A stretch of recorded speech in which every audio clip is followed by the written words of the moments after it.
If your money comes in, but never stays, there is a silent spiritual error that is stealing your income every month.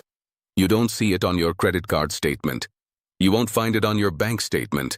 Your accountant won't talk about it. But thousands of years ago, the wise men of Israel were already warning, this mistake creates loopholes, and through these loopholes, the income slips away.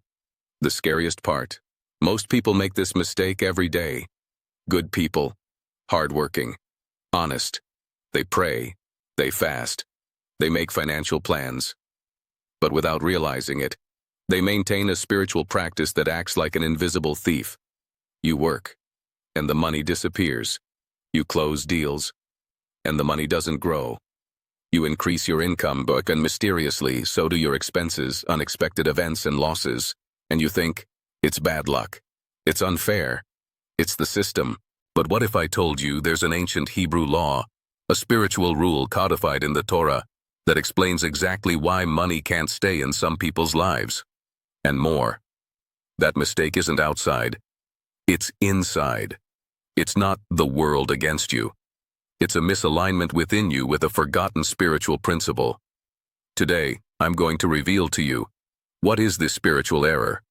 Where does it appear in sacred texts? How it manifests itself in your routine, even if you don't realize it. So what can you do in practical terms to close this loophole and prevent your income from continuing to be silently stolen? Stay with me until the end. Because in the end, I will release a specific blessing to restore the flow of what was blocked by this mistake. And know this, from the moment you recognize this mistake, you can never again say it was just bad luck. Because the light of truth makes you responsible and free. Be honest with yourself. What hurts you most today, the feeling of not being able to earn enough, or the pain of seeing what you already earn get lost in things you can't even explain? If this message is stirring something inside you, don't ignore it. Subscribe to this channel and turn on notifications. Here we unveil the spiritual codes hidden behind money, protection, and destiny. Walk with us if you want prosperity with purpose, and not just numbers without peace. Many centuries ago, in a small Jewish village, a man named Eliyahu sought out an old rabbi. He was desperate.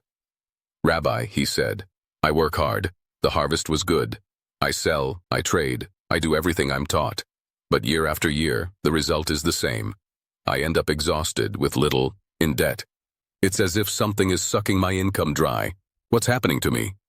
The rabbi observed him in silence. He picked up an old scroll, opened it to Deuteronomy, and pointed to a line. "For man does not live by bread alone. Ki lo al halechem levado yiche ha'adam. Man shall not live by bread alone." French Eliyahu nodded. "Rabbi, I know that. But what does that have to do with my disappearing money?" The rabbi then said something that changed his life. "You take care of the bread, but ignore the invisible part of your income. You think you earn only with your hands, but you forget that there is a divine breath behind every coin that touches your fingers, and you are making a spiritual mistake that breaks this partnership." The old rabbi asked to spend a day with Elijah, observing his routine.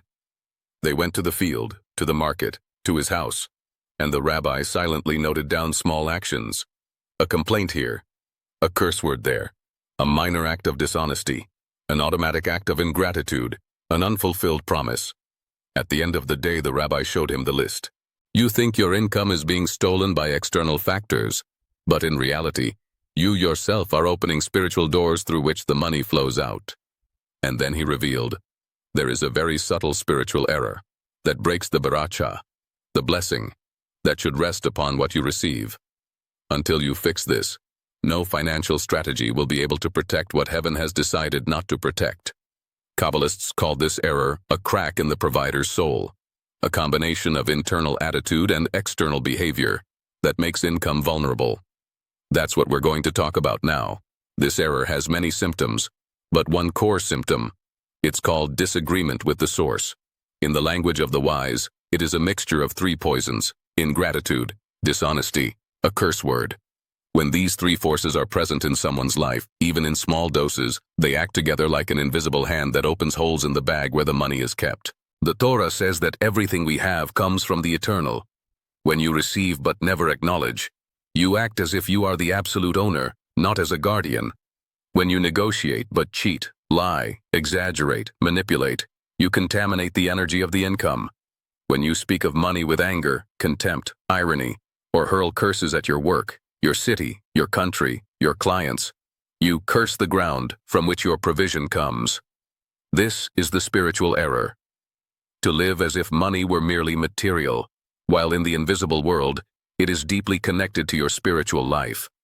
Perhaps you're thinking, I am not ungrateful. I am not dishonest. I don't curse anything. But note, you receive your salary and your first reaction is, it wasn't worth anything. This is a disgrace. I hate this job. This is a spiritual statement. You are saying to heaven, I don't recognize this provision. This is not enough. This is unworthy of me. The blessing is withdrawn. You perform a service and think, I'll charge for it, but I'm not going to hand it all over. They won't even notice. I'll find a way to make this declaration. Nobody will find out. Dishonesty, even if clever, is a perfume that blessing cannot tolerate. Where there is fraud, there is spiritual rift. You often say, no one prospers in this country. Customers are all freeloaders. Money only comes to those who already have it. I was born to suffer. These sentences are decrees. They shape the spiritual atmosphere surrounding their income. You create a field of rejection towards money, and then you're surprised when opportunities slip away. Spiritual error is not an isolated act. It's a pattern. It's the automatic way you deal with what you receive, what you say, and what you do behind the scenes. In the Hebrew tradition, nothing is neutral. Either something is under beracha, blessing, or under klala, curse. A blessing is not just something good that happens. It is a force that protects, sustains, and multiplies. A curse isn't just bad things that fall from the sky. It is a force that corrodes, weakens, and disperses.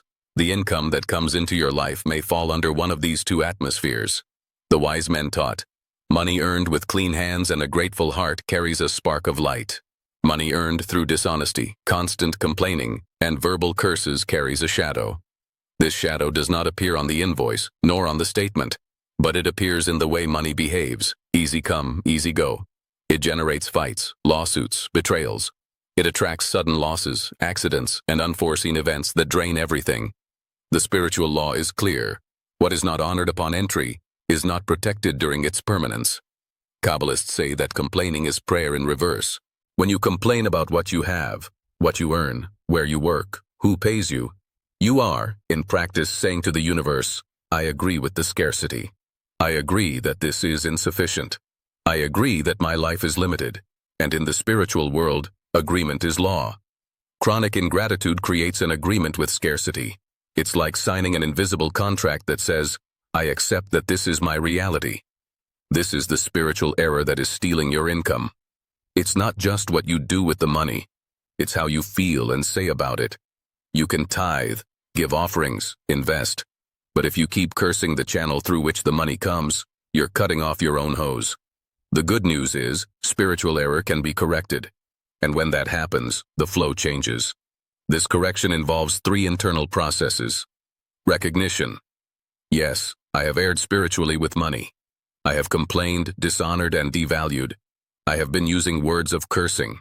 I've been clumsy in small things. Repentance, teshuvah. In Hebrew tradition, teshuvah means return.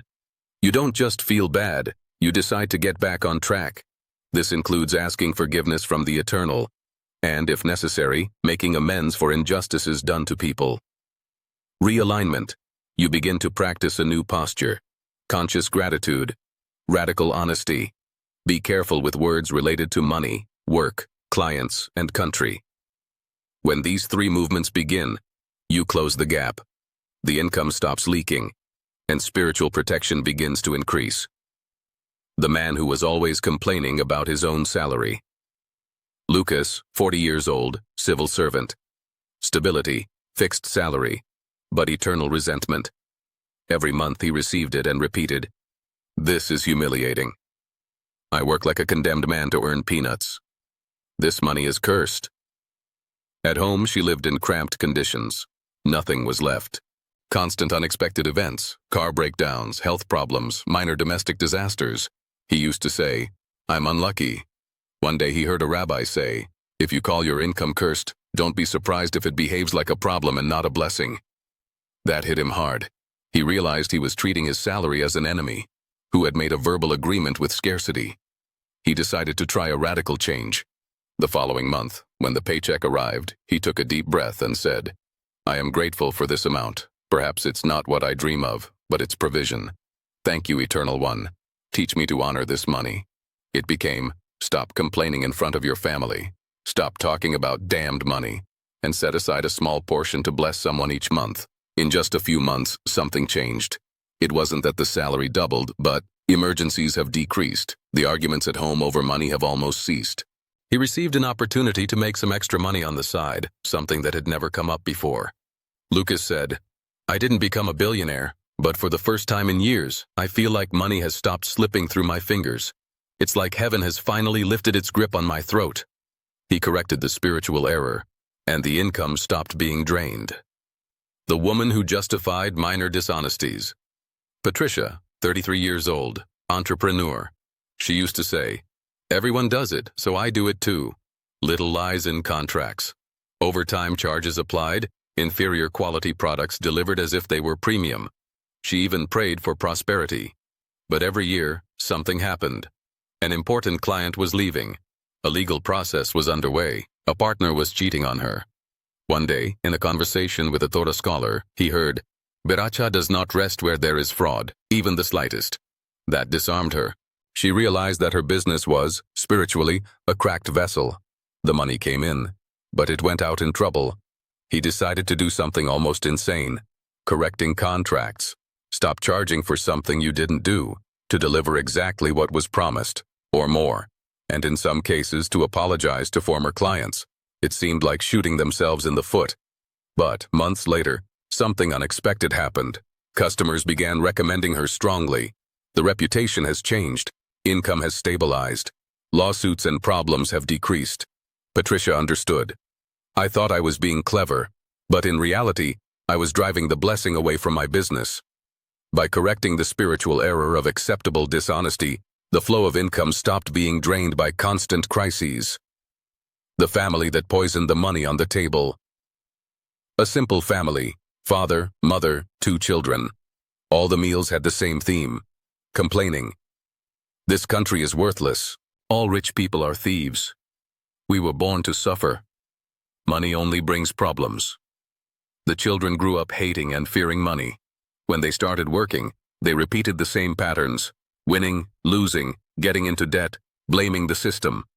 Until one day, the eldest son heard a lesson about the power of words in relation to money. He returned home and proposed a pact. "For 30 days, nobody here is going to curse money, or the country, or work. If we don't have something good to say, we'll remain silent." It was difficult. The language wanted to protest, but they started to. Be grateful for the food, even if it's simple. Saying, "We are learning to thrive," instead of, "We are screwed." Stop automatically calling rich people thieves. Gradually, the atmosphere in the house changed.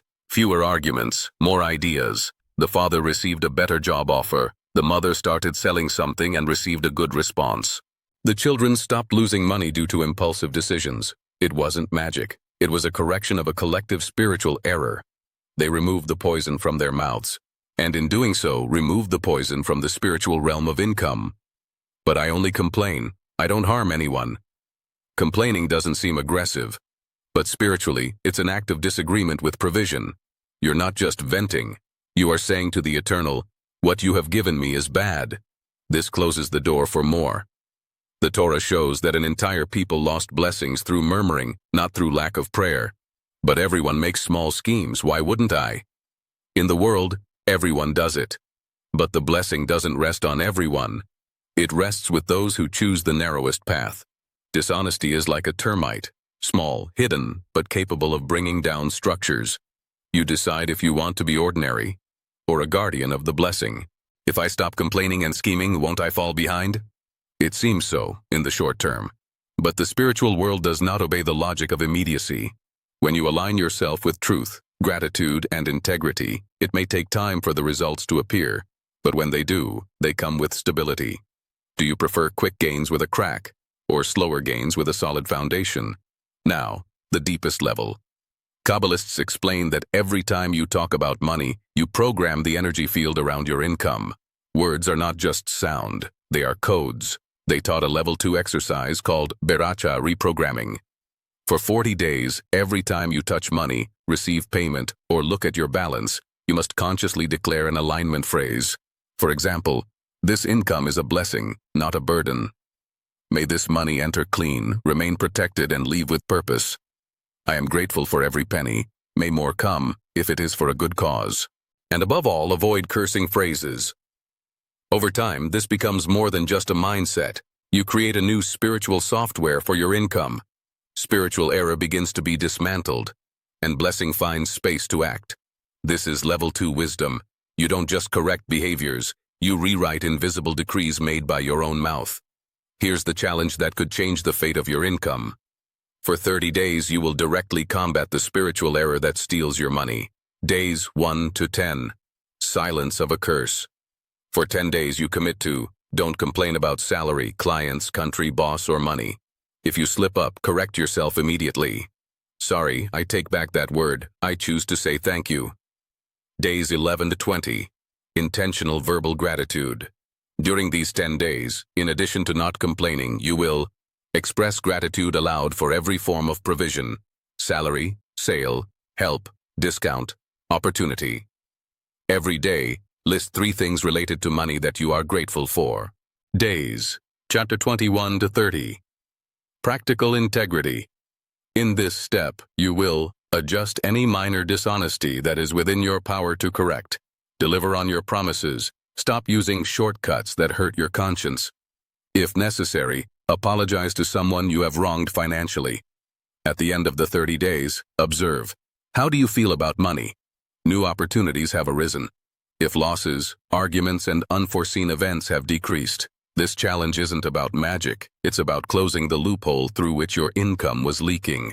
Now accept these words as a decree concerning your financial life. May the Eternal One, who sees the hidden and the evident, illuminate today all the places where you have erred spiritually with money, even without realizing it. May He bring to your memory the attitudes, words, and patterns that created openings, not to condemn you, but to heal you. I bless your conscience. May you have the courage to admit what needs to be changed. Don't let pride stop you from correcting your course. May shame not paralyze you, but lead you to transformation. I bless your income. May whatever enters from today onward find a cleaner environment. May the beracha, the blessing, once again rest upon the work of your hands. May destructive emergencies decrease, and may unexpected solutions increase. I bless your mouth. May it cease to be a source of curse, and become a channel for declaring life. May every word you speak about money, work, and the future be filtered through wisdom from above. From now on, may none of your sentences sign a contract with scarcity. I bless your financial relationships. May you be attracted to fair-minded customers. May honest partners come forward. May people who drain your energy and resources naturally drift away. May the spiritual error that silently robbed you of your income be exposed, broken, and replaced by a new covenant. A pact of gratitude. Integrity pact. A covenant of honor to the source of all provision. May you see concrete signs of this change in the coming days and weeks. Accounts are being organized. Doors are opening. Weight being removed. Peace replacing anxiety when talking about money. And may everything you achieve from now on be protected by something no bank can offer. The invisible hand of the Eternal, guarding what is His. May light, peace, and abundance settle in your home. And may you become not just someone who receives, but someone who overflows and blesses. Regarding you, your home, and your income, I declare, Shalom.